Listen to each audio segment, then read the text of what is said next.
Hello everyone, welcome back to the channel. I am Matt Capper and there's another video on Raid Shadow Legends.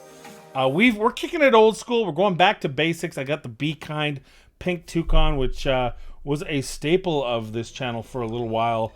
And I thought I would dust her off, bring her back out. It's been a little bit cold the last couple days, so we've had to put this baby on to stop ourselves from freezing when shoveling the walkout. And yeah, snow for those of you in the southern hemisphere closer to the equator. Not southern hemisphere, southern part of the northern hemisphere, or I guess the southern hemisphere. I don't know. Geography is like a thing. Today I want to talk to you about. The Doom Tower.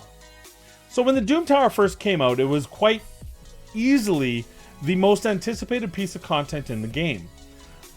When you think of global release, from global release to that point, there had only been the inclusion of Faction Wars, and Faction Wars was a stumble, to say the least. Originally, it came vastly overtuned and ridiculous to where only a small handful of players could even get close to finishing some of the factions. Before it was nerfed not once, not twice, but 3 times, and now it is at the point where when a mature account gets there, people can go. But it kind of lost a lot of its luster because at the beginning you could get to maybe 12 or 13 and then you would just peter out. Maybe your top teams, like I had double Sir Nick and a single Rosh card at the time. I had Venus, and I was still, I think I made it to 18 on Sacred Order. Like, I had some good teams, other people had good teams. They were swapping in and out gear, everyone in stun sets, just all these stupid things. But so a lot of it lost its sale, but the Doom Tower actually, in my opinion, overall had a pretty reasonable launch. It had a pretty smooth launch. It was fun. It was engaging. It was difficult at times. Some of the levels were a little bit strenuous. Mortal Macabre, the double Siffy, double Rhodos. I think one of them was with the Mountain King. I don't think they all are. Each of them have their different kind of versions, but very difficult. But a challenge accepted, and we made it through these levels, and we were able to farm the new gear, etc., etc. Until this rotation. Now, my beef with this is, in this rotation specifically, and more so than the other two, you have seemingly added these ridiculous, inane levels, randomly spread throughout the standard waves, not the boss fights, not the pre-boss. We're not even talking secret rooms. We're just talking these inane levels of gimmicky champions that cause you to have to take extra turns. Now, we all know that the easiest way through here is to have a reset team with Seer. So you have a buff, a Seer. Typically, it's a Lydia, a Seer, or anyone with multiple buffs works. I've even used Brogni in order to make it work if I need it. But it's the easiest way to get through, except when you meet up against certain champions. And I say gimmicky champions because, ironically, most of these champions are a laughing stock in any real capacity. And yet, when it comes to this silly Doom Tower, they become this monstrosity that causes us not pain to not be able to finish. It's not challenging. It's just time consuming. And these champions I'm talking about are Tormin, Warchief, Elagaius, Rhodos in a way, though I don't mind it in higher levels. I understand its inclusion. I feel like there's another one. Daywalker is another one. The Skinwalker, or the Lizardman, the Basilisk, is it that revives with the unkillable? They're all just gimmicky. They don't make it more difficult. They just make it annoying. I have to go from using a speed team Seer to using like a counterattack team or some sort of thing like that, and it's frustratingly annoying. And this is in a rotation, as you can see behind me, where we already have a non-auto team boss fight. And this is where the keys are. This is where we put in our multi-battles. And this team here happens to work about 40-50% of the time. So I just keep running through, which again, just adding time to my day by making it more difficult to complete. Not because it's more difficult to complete, because it's more time consuming. It's a bit of RNG against me. If that happens, then I lose. Well, congratulations. I don't even, like, why? And it's even more annoying when it's not a boss fight, because I expect the boss fight to have a few little gimmicks, a few little tricks up its sleeve to make it more difficult for me. I'm okay with that. What I'm not okay with is on level 7, I think it is, or one of the first levels, there's a war chief. So now I have to take out my seer team, put in a taunt team, or put in a shield team, or at that level I just put in a triple nuke with Brogni, so he's got enough shields to hold the war chief splashback and get it done.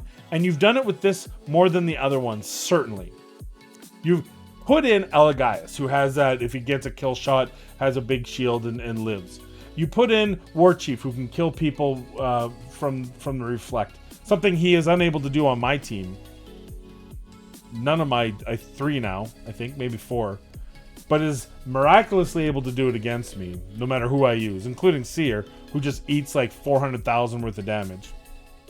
You put in Tormund, who freezes at levels never before seen, except for when they're against you in arena defense and PvE Doom Tower, with a freeze rate of about 70%. It feels, why? The Basilisk, or which I don't feel like it's Basilisk, but it's one of those lizard men who dies and goes up, so that you actually have to manual through or use a different team. You're not making it more difficult. Now, I'm okay with difficult. There's that double Siphi, double Rotos team. That's difficult, but I'm okay with that. That's a challenge. You have to think around it. You have to find ways using the team you have to deal with it. That's different. This is just putting it in there for the sake of putting it in there. You know, and I know, in the first 80 levels, 90% of endgame accounts or late game accounts are breezing through it. And so you only put it there to make us stumble. Why? You know what it does when it makes us stumble? It makes us play the game less. I know a lot of people who no longer run Doom Tower at all, or they just run it up to 70%, whatever, because they can't be bothered with having to deal with the fact that they stall out on these rooms, and it's a pain in the butt, and they just don't want to go through the mess of it. Especially when you have, you're not this level in account, you're like maybe half of my account, so you're still endgame, you still have a lot of good champions, you might not quite have the gear to put all these champions together, so you're borrowing, stealing gear, fighting back and forth, and it's frustrating because we just want to get through to the next level so we can do our keys, especially in the first 80 levels. So here's what I'm asking you, Plarium. This is what this rant's all about. Consider changing this from 80 to 120. Perfect.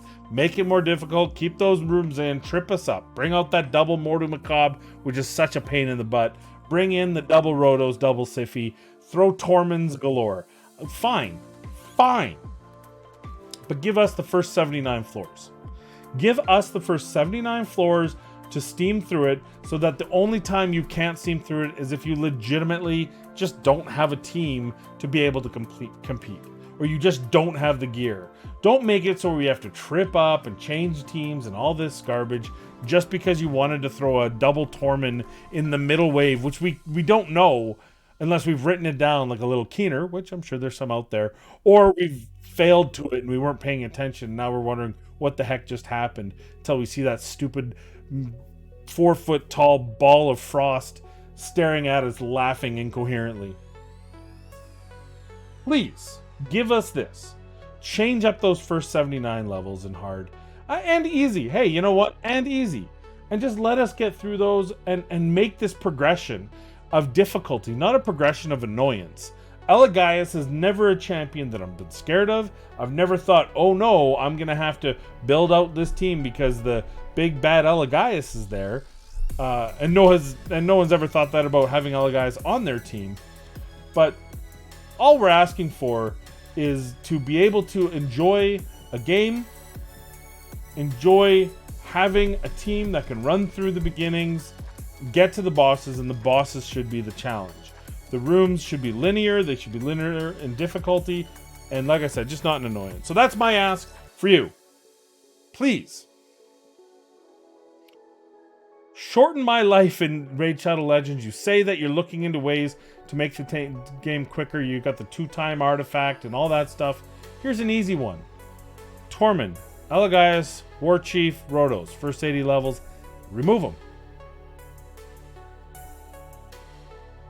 Genius level. I know. That's all I have for you today. Let me know if you agree. Maybe you disagree. Maybe you think, yeah, no, it's great to have Tormund every 5 seconds on these stupid things. I might have been poisoning the well with that question, but you know what I mean. Leave the comments down below. Also, if you are not subscribed, please subscribe so that I can ever move and march towards the 8,000 subs required for Tier 3, which incidentally was nearly my rant for the day, is the fact that they've pay-gated or favoritism gated. I don't even know what kind of gate it is anymore. The ability to have the test server to Tier 3 people who already have the fan base now get the early start at continuing to grow a better fan base. Rant for another day. Today I'm going to say thank you. Please be kind, and we'll see you in the next video.